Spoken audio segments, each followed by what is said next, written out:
Salam sahabat Basilea, jumpa lagi di PA kita hari ini yang kami beri judul Paradigma Hidup. Paradigma hidup adalah sesuatu pemikiran yang mendasari kehidupan kita, baik dalam tindakan, dalam bersikap, maupun dalam perbuatan apapun itu. Sehingga paradigma hidup ini mempengaruhi bagaimana kita melakukan kehidupan, bagaimana kita mengejar kehidupan, bagaimana kita mengisi hidup ini dengan hal-hal yang dipengaruhi oleh paradigma yang kita ikuti atau kita yakini tadi. Nah, saudara, ada 4 paradigma hidup yang banyak dikenal orang. Yang pertama, bahwa hidup itu adalah kesenangan. Kalau hidup itu kesenangan, maka orang yang meyakini paradigma ini, saudaraku, bagi dia hidup itu untuk bersenang-senang. Hidup hanya satu kali, mari bersenang-senang ya. Daripada eman ya saudaraku, ya itu jika kehidupannya tidak diisi dengan sesuatu yang senang-senang, foya-foya, kemewahan dan sebagainya, karena bagi dia hidup itu cuma satu kali. Cuma saja orang yang menganut paradigma ini lupa bahwa ada kehidupan setelah kematian. Yang kedua, hidup adalah perjuangan.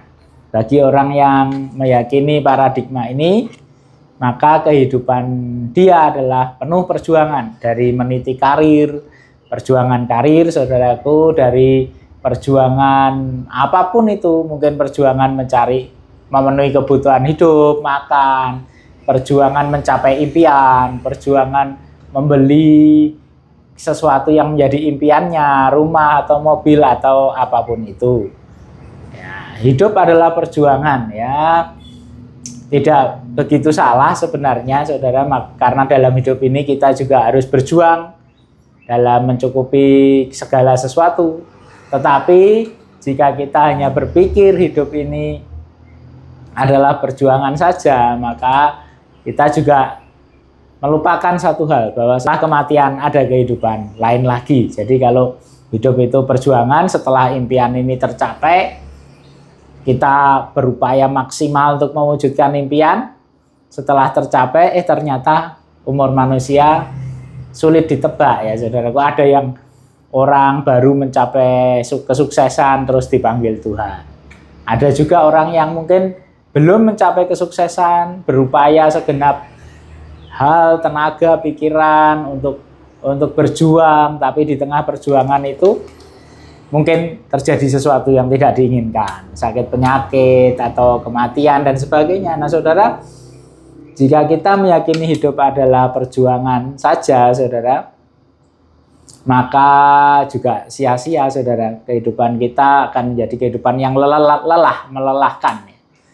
Kita berpikir sepanjang hari untuk mencapai target-target kita, tetapi umur manusia terus bertambah dan orang tidak ada yang tahu sampai kapan umurnya berakhir.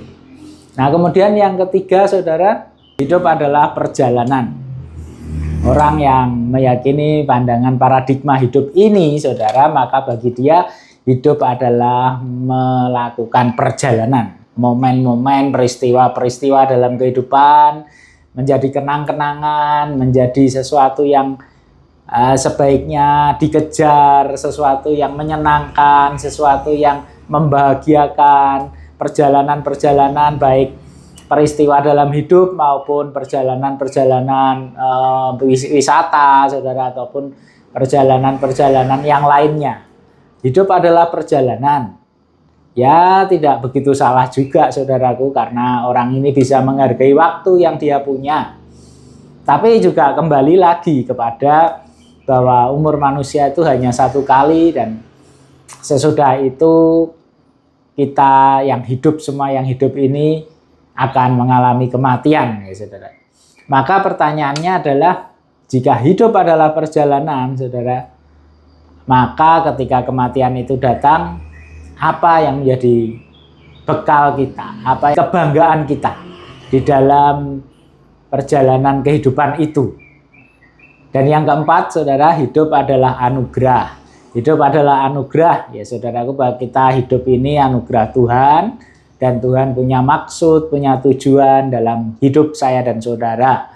Hidup adalah anugerah, maka orang ini akan menjalani kehidupannya dengan bersyukur, dengan penuh anugerah, dengan penuh ucapan syukur dan menggunakannya dengan baik. Sebenarnya paradigma hidup yang keempat ini sangatlah baik, saudaraku. Tetapi hari ini kita belajar satu paradigma hidup yang luar biasa dari Rasul Paulus, yaitu hidup adalah Kristus. Saya baca Galatia 2 ayat 20 sampai 21. Namun aku hidup, tetapi bukan lagi aku sendiri yang hidup, melainkan Kristus yang hidup di dalam aku. Ya saudaraku, jadi walaupun kita ini hidup, saudara, tetapi kehidupan kita yang sekarang ini bukanlah kita lagi.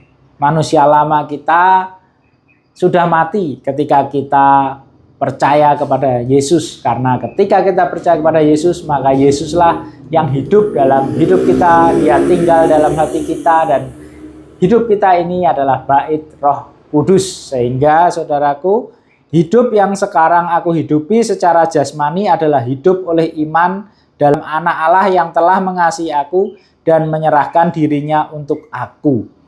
Sehingga orang yang seperti Rasul Paulus ini memiliki paradigma hidup adalah Kristus, maka kehidupannya adalah hidup oleh iman, saudaraku. Oleh iman dalam kehidupan kita bahwa hidup kita ini akan dipakai Tuhan sesuai rencananya. Segala sesuatu terjadi atas rencananya, saudaraku, oleh iman, dan kita percaya bahwa Allah punya rencana yang terbaik dalam kehidupan kita karena Ia mengasihi saya dan saudara, dan Ia telah menyerahkan dirinya untuk saya dan saudara. Ayat 21. Aku tidak menolak anugerah Allah, sebab sekiranya ada pembenaran melalui hukum Taurat, sia-sialah kematian Kristus. Nah saudara, hidup adalah Kristus merupakan anugerah Allah yang luar biasa, saudaraku. Kalau Kristus mau mati bagi kita, menyerahkan dirinya untuk kita, saudaraku, dan kita sekarang menjadi milik Kristus. Kita sekarang hidup untuk Kristus, sehingga bukan ego kita lagi yang menguasai pemikiran kita, bukan target-target impian pribadi kita lagi yang menguasai pikiran dan tindakan kita, tetapi impian Kristus menjadi impian kita, tetapi tindakan Kristus menjadi tindakan kita, tetapi sikap Kristus menjadi sikap kita.